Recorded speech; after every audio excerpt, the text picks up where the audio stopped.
President Donald Trump escalated his messy clash with former aide Omarosa Manigault Newman on Tuesday, referring to the longtime colleague, who had been the top African American in his White House, as that dog. Trump tweeted a barrage of insults Tuesday morning as Manigault Newman continued promoting her White House tell-all and releasing secret audio recordings. Her book paints a damning picture of Trump, including her claim that he used racial slurs on the set of his reality show, The Apprentice.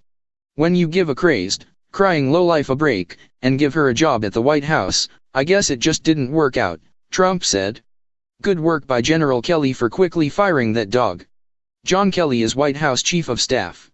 While Trump trades in insults on a near-daily basis, deeming Manigault Newman a dog was a stunning move in a row that touched on several sensitive issues in Trump's White House, including a lack of racial diversity among senior officials, security concerns Manigault Newman taped her firing in the White House Situation Room, and extraordinary measures such as non-disclosure agreements to keep ex-employees quiet.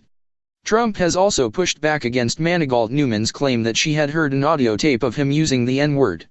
He tweeted that he had received a call from the producer of The Apprentice, assuring him, "There are no tapes of The Apprentice where I used such a terrible and disgusting word as attributed by wacky and deranged Omarosa." Trump insisted, "I don't have that word in my vocabulary, and never have." He said Manigault Newman had called him a true champion of civil rights until she was fired. Manigault Newman, the former White House liaison to black voters, writes in her new memoir that she'd heard such tapes existed. She said Sunday that she had listened to one after the book closed. On CBS Tuesday, Manigault Newman released another audio recording that she said showed campaign workers discussing an alleged recording of Trump using the racial slur. The White House and the campaign did not immediately respond to questions. One of the people allegedly featured on the tape is Katrina Pearson, an advisor to Trump's re-election campaign who served as a spokeswoman for his 2016 campaign. Pearson has said she never heard Trump use this type of language and said on Fox that the only person she heard talking about a tape was Manigault Newman. Asked if the book can be backed up by email or recordings, Manigault Newman said on CBS that every quote in the book can be verified, corroborated, and it's well documented, suggesting she may have more information to release. The dispute has been building for days as Manigault Newman promotes her memoir Unhinged, which comes out officially Tuesday. In a series of interviews, Manigault Newman has also revealed 2 audio recordings from her time at the White House, including portions of a recording of her firing by Kelly, which she says occurred in the high-security Situation Room, and a phone call with Trump after she was fired. Manigault Newman says she has more recordings. Asked on MSNBC's Hardball if special counsel Robert Mueller investigating possible coordination between the Trump campaign and Russia would be interested in any of them, she said, "If his office calls again, anything they want, I'll share."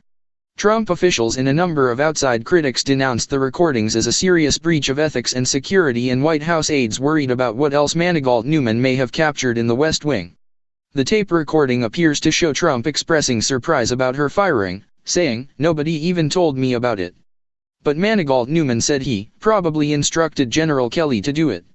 On Twitter, Trump declared Monday that she had been fired for the last time, a reference to her appearances on his reality TV show. He said Kelly had called her a loser and nothing but problems, but he himself had tried to save her job because he liked her public comments about him. "I told him to try working it out, if possible, because she only said great things about me, until she got fired," Trump tweeted. Responding on NBC, Manigault Newman said, "I think it's said that with all the things that's going on in the country that he would take time out to insult me and to insult my intelligence." She added, "This is his pattern with African Americans." First Lady Melania Trump, meanwhile, is disappointed that Manigault Newman is lashing out and retaliating in such a self-serving way, especially after all the opportunities given to her by the president, said White House spokeswoman Stephanie Grisham. Manigault Newman's exit does highlight the lack of diversity among Trump's top aides. She was the highest-ranking African American on the White House staff. She said on NBC that in her absence, they're making decisions about us without us. Trump's battle with Omarosa underscores the racial tensions that have defined his presidency. He notably blamed both sides for violent clashes between white supremacists and counter-protesters in Charlottesville, Virginia, a year ago, and has questioned the intelligence of other prominent black figures including California Representative Maxine Waters, basketball star LeBron James, and TV journalist Don Lemon. He also has targeted black NFL players for kneeling in social protest during the national anthem. Manigault Newman also alleges that Trump allies tried to buy her silence after she left the White House, offering her $15,000 a month to accept a senior position on his 2020 re-election campaign along with a stringent non-disclosure agreement.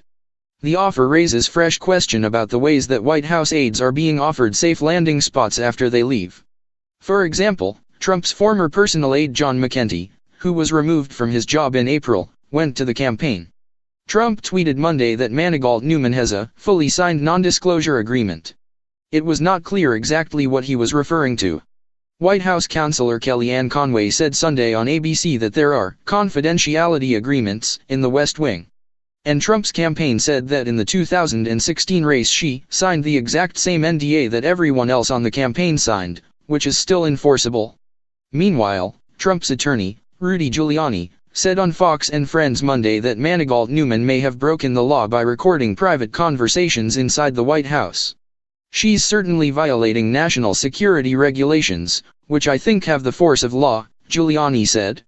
But experts in national security and clearance law said that, while she seriously violated rules and would likely be barred from ever being granted a security clearance, she probably didn't break any law unless the conversations she recorded were classified.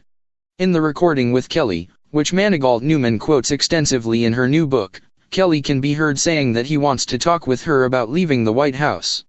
It's come to my attention over the last few months that there's been some pretty, in my opinion, significant integrity issues related to you, Kelly is heard saying, before adding that if she makes it a friendly departure, then she can go on without any type of difficulty in the future relative to your reputation. Manigault Newman said she viewed the conversation as a threat and defended her decision to covertly record it in other White House conversations, saying otherwise no one would believe her.